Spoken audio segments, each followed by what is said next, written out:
All right, welcome back to the podcast. This will be week 14, so we'll recap week 13.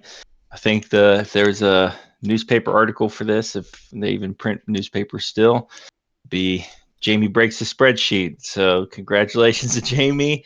It is pretty remarkable what he's doing on the player side for the season. He is 31 and 22, and he's up 6 units. And by doing that, broke the spreadsheet. Had to add extra lines to the spreadsheet to keep up with him. In general, we were 6 and 11, 3 and 5 on one side, 3 and 6 on the other side with a minus 6.1. But this wouldn't be the first time I said this on the pod or at all this season. If you take out my bets, you guys who are being actually competitive were 6 and 7, -2. So again, I'm holding us down. I'm getting in our way, but with that being said, we have 7 weeks left. The scoreboard is Jamie increased his lead a little bit, 42 wins. Stone's got 34 wins, and then I was stuck on 20. So Jamie has an 8-win lead on Stone, and then I'm 12 behind him. So with that, I'll pass open mic over to Jamie. He's our leader, and let him break the ice. Yeah, I mean, my first thoughts is, I just love patterns, and I think last week I was hitting on the running backs, and I want to touch on my two player props that didn't hit. One was ETN, and that was simply from lack of rushes. I don't really understand what Doug Peterson was trying to do, because if you're the guy's injured and you don't want to get him hurt again, I don't know why he's playing into overtime and stuff. Didn't really make sense to me. His usage, which hurt my betting, and then my PS pick, CJ Stroud for 2 touchdowns, didn't even work either. So, like, the two picks that had the best odds didn't. I don't know. I'll take my player props. I still need to work on my game picks. True. Stone. Yeah, I mean, I've had a couple weeks in a row to try and gain some ground on Jamie, and then kind of blew it, and then this week he gained even more ground. So it's still a lot more weeks left to catch up, but we got to start catching up now. Yeah, if you gained a win every week and then 2 in 1 week, that's it. And I just want to speak to my strategy real quick. The one that didn't pan out, we went 0-4 on the strategy. I think the saying goes a little something like, most gamblers give up before they hit their winning streak. And so it's time. I'm going to keep the same strategy this week, and I'm going to roll this one out, and I'm going to hope that I match the 0-4 with the 4-0, and kind of breathe some life back into this season for me. I've been a big loser, and I've really just been manning this spreadsheet for you guys because it is ugly out there. This was your whole idea, and it's just fitting for you to be almost double negative in losses, almost 20 and 40. So almost double the amount of losses in the wins. So we don't need it like that. All right. Well, with that, all right, we're gonna leave that at that. All right. Not having a good season. Some of it is bad luck, though. I will agree with yeah. I mean, you've gotten bad luck for sure. But we will pivot over to the week 14 picks for the game side. We'll start with that. Stone maintains his 4 picks. Jamie's got 2, and then I got 2, and we'll go in that order. Stone on the season is leading this category. He's 20 and 20. So we will start with him. Go ahead. I think Jamie had more units this last week. I don't think he did. Well, he had more units, but we do it based off wins on this one. Okay. You had more wins. If you want Jamie to go first, we can. That's fine. I'm gonna go with another division game. It kind of always bites me in the ass, but Detroit minus 3.5 at plus 100, which is pretty decent. The last game, Detroit Lions, they won by 5, even though the Lions looked terrible all game, and then they came back and won it. This one's in Chicago, but I don't think they're gonna let the Bears get as close as they did in the first game, and I think a touchdown win. It's very possible. Yeah, I think the Bears are outplaying, expectations a little bit. I'm kind of waiting to come crashing back to where they should be, like sucking. It's one thing to be competitive, but I didn't think they'd be, they're keeping up with Detroit, an 8-4 team, or 8-5, wherever they are. So yeah, I like that pick. I had this one further down on my board. I was kind of concerned about two things. The first one is Detroit has been giving up a lot of points to some not so good offenses like the New Orleans last week and a couple weeks before that. And then the other side, this is about the exact same time of the season last year where Justin Fields made an actual name for himself to like stick around Chicago.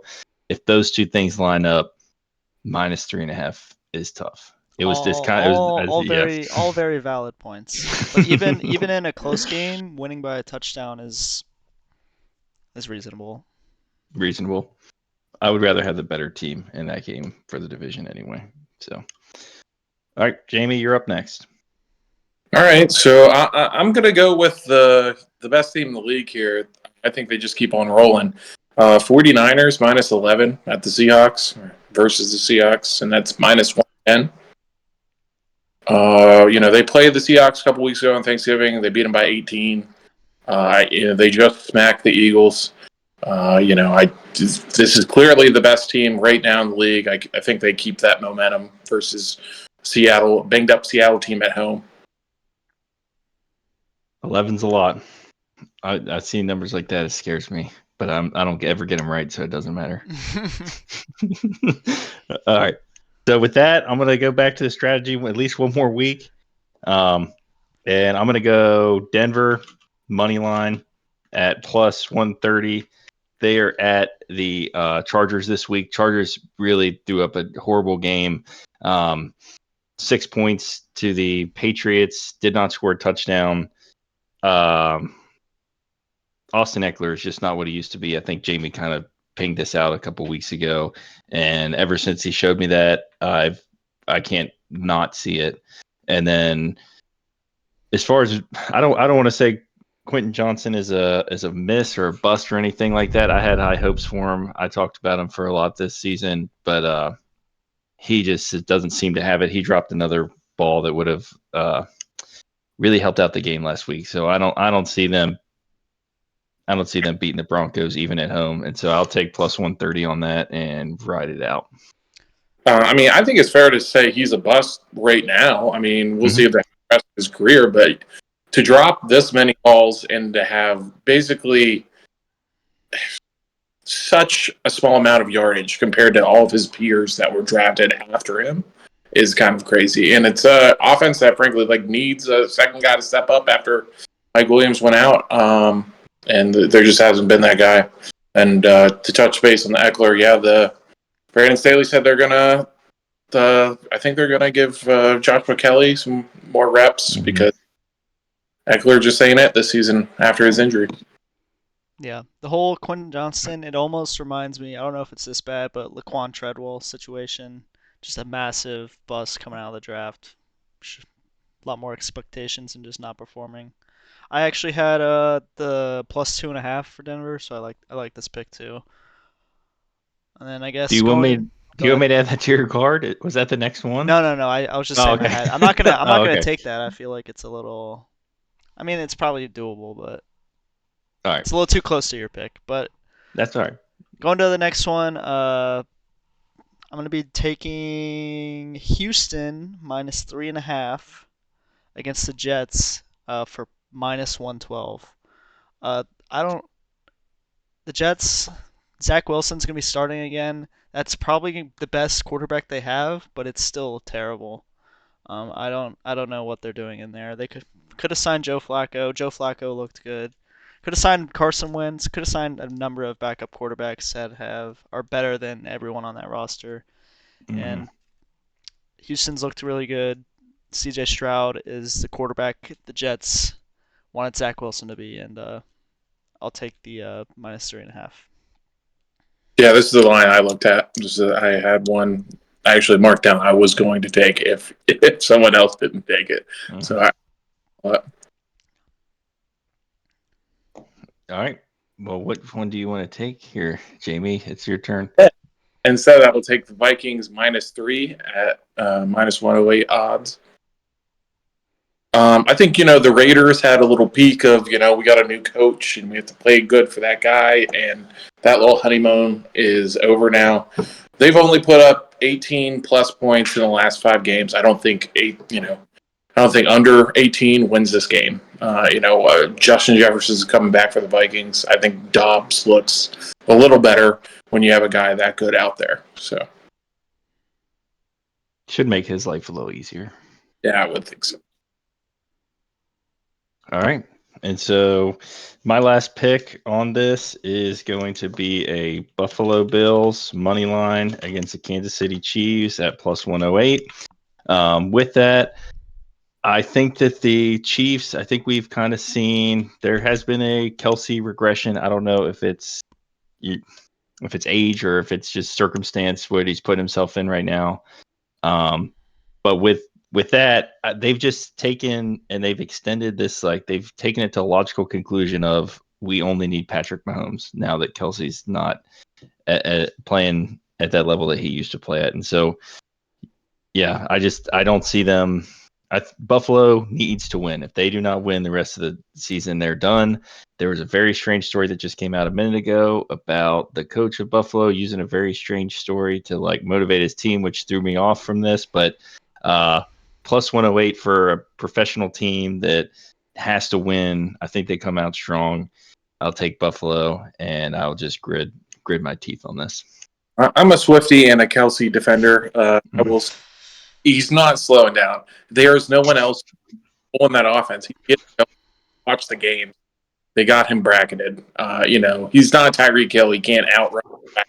We'll give you that. But everybody else, MBS, the rest of the receivers are dropping bombs. Pat's putting it on, and they can't catch anything. They had, Kadarius Toney earlier in the year. Man, he dropped like 4 passes in a game. Mm-hmm. Defense, the most consistent weapons, Kelsey, and then after that, the offense kind of falls apart. That's what I think's happening.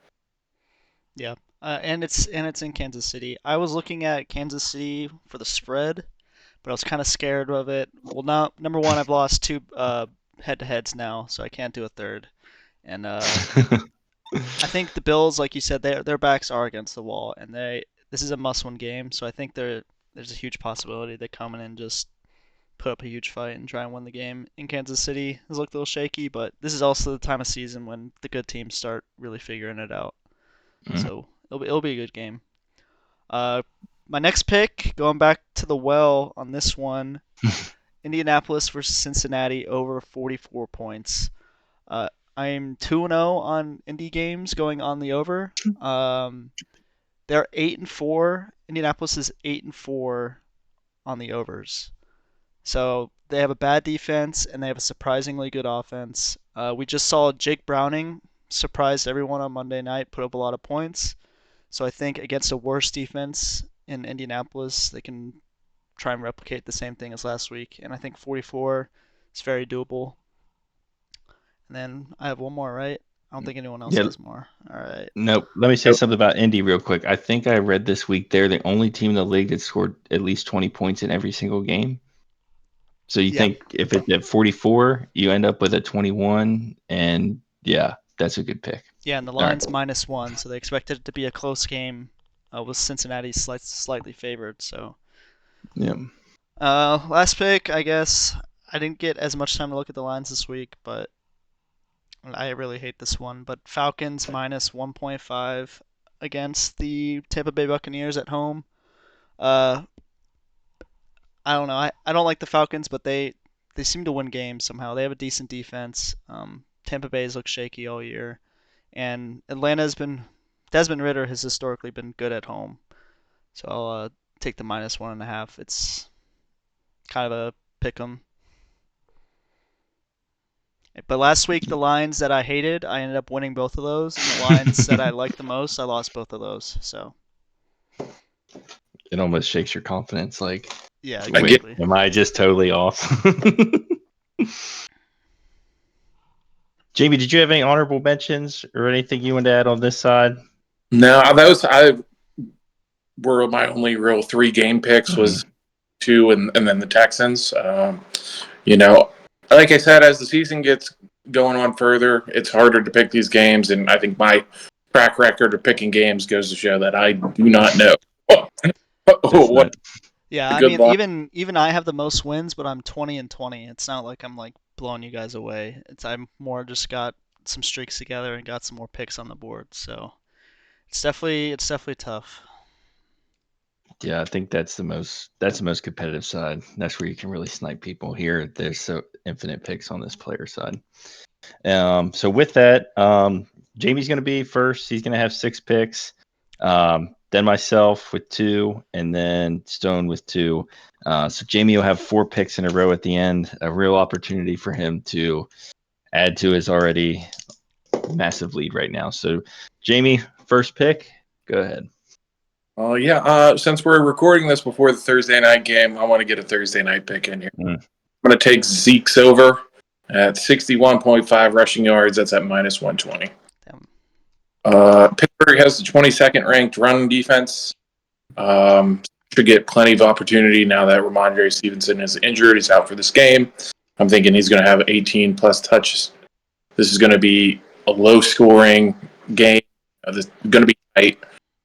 So I expect them to lean on Zeke because just like the Jets and the Steelers tonight, the quarterback play has been horrendous. They scored 0 points versus the Chargers. That's all you need to know. Yeah, this seems.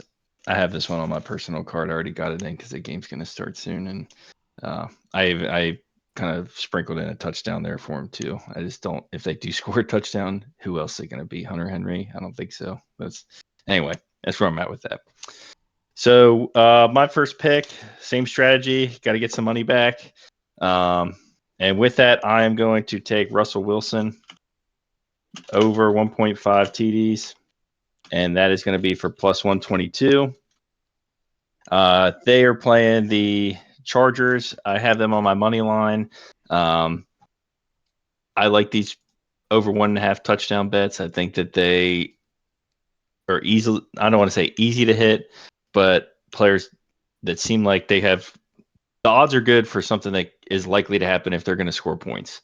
Prime example, Jordan Love the last 2 weeks has hit plus 150s on 2 touchdowns. I know that's not Russell Wilson, but I like to kind of hang out here, and plus 122 seems like a good number, but All right. also the Chargers are bad. For my first pick, Yep. I'm going to that tying in with my over pick on the previous category. We go with Joe Mixon over 62.5 rushing yards at minus 115. I don't know. I just think Indianapolis defense is they allow a lot of points and a lot of yards. Just based on that, hopefully I can get both of these picks. Yeah, and I think with Jake Browning look better than expected last week. You might see a little overreaction on defense. Not too big of one, but just enough to free up Mixon for a little bit. That's all you need. All right, Jamie, second round. So for my second round, I'm going to go with my boy Justin Jefferson. Now he's finally back. His line is at 66.5 receiving yards, but it's at minus 130. It's a little chalky. Mm-hmm. But the Raiders are dead last in pass defense the last 3 games. I think he gets force-fed, get him back, get him rolling, and, let's get the Vikings offense restarted where it was before Kirk got injured. I like it. Do you have a receptions number on that one? I did not. Probably not. I would imagine it's like 6 or 7, and you get in that line, probably 5 or 6. Yeah, that should be if they hit that number, they'll definitely go over on receiving. So, my last pick of the week. My life has been easy because I can't win anything. I'm going to pick Lamar Jackson over 1.5 touchdowns, and that is going to be plus 139. They're playing. Can't remember who they're playing. He's going to hit it. Don't worry about it. Bet it. Don't worry. Everything else is good. They're playing the Rams. Yeah, they're playing. All right, and the Rams have played some really bad teams recently, and they're gonna kind of step on the field and have to actually compete with a team that is looking sharp. Has been off for a little bit of time because I think they played the last Thursday night game. 1.5 doesn't scare me again. Same thing with Russell Wilson, and so plus 139 is a number that I am comfortable taking a risk on. All right, going with his receiver for my next pick. Zay Flowers over 46.5 receiving yards at minus 110. So looking back at the beginning of the season, the first couple weeks when Mark Andrews wasn't there, Zay Flowers was the go-to like short yardage guy that Lamar kind of like the first read like underneath that he would throw to. And I think with Andrews being out, I think Flowers will step into that role again, and he'll get some more looks going his way. And the Rams are very beatable defense. So Makes sense. Yeah, I think the Ravens are a monster, so it's much different than what the Rams have played recently. yeah, the Ravens. The only scary thing with the Ravens is they like get a defensive score or they get some rushing touchdowns and they're up 2 or 3 scores, and then Lamar's not doing much throwing at all. So that's the only scary thing. It's a real possibility. It's happened a lot with the Ravens this season. So I think if the Rams made Joe Flacco look like he was, what did you say, 2007, then I think that Lamar is going to cook. like a 2012 yeah. Super Bowl champ, Joe Yeah. Flacco. All right, Speaking Jamie. No, here we go. 2012 Joe Flacco, that's an excellent segue. I got Flacco's over on his passing yards at 191.5, and that's minus 115.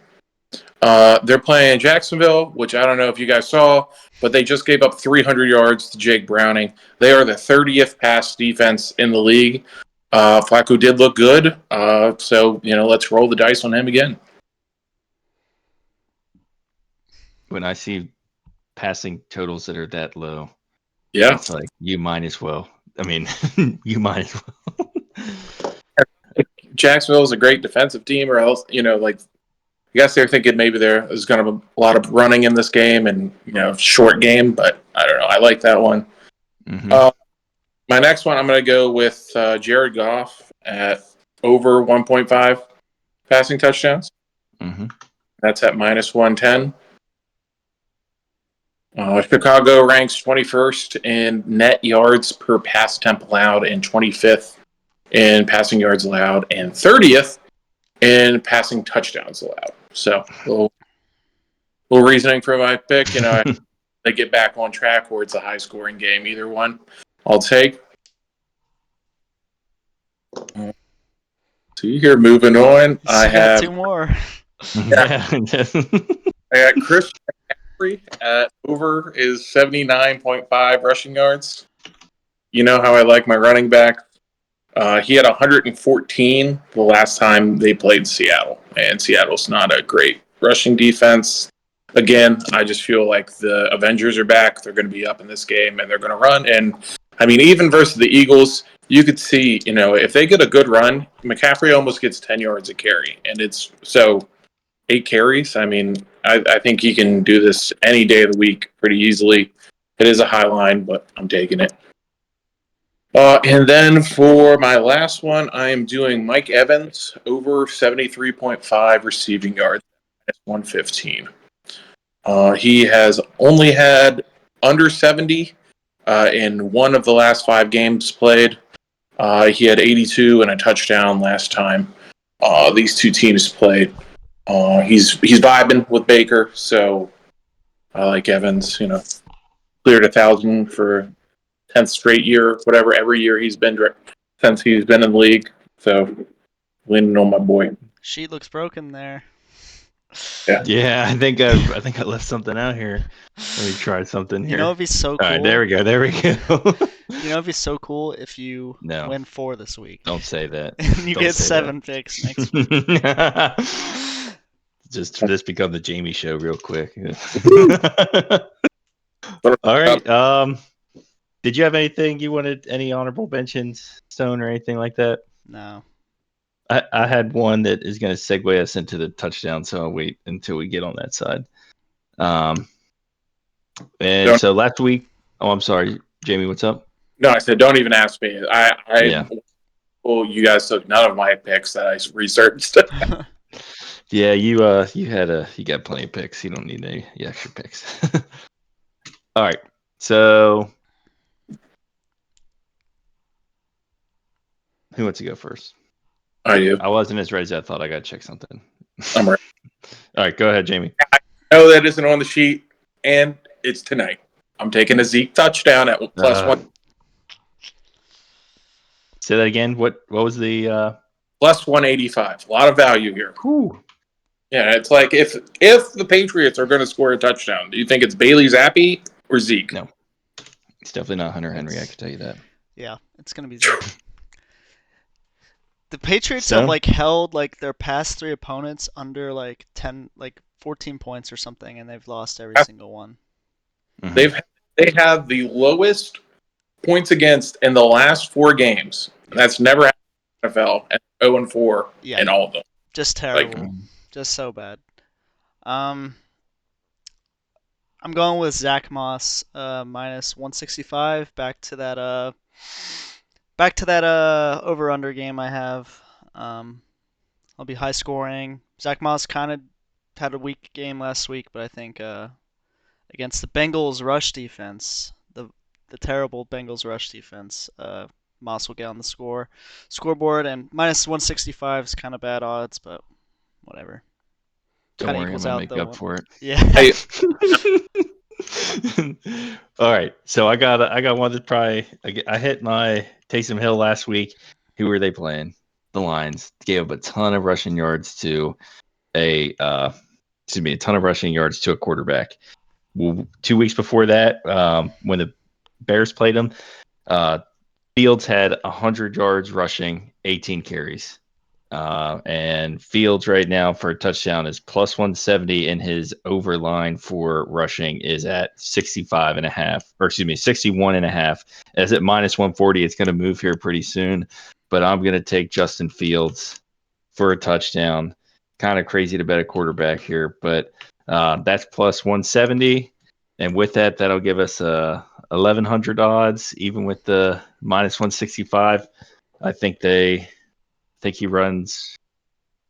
I don't think the Lions are going to keep contain on him. I think they're going for sacks, and with that, I think he's going to escape, and we're going to get a touchdown out of that.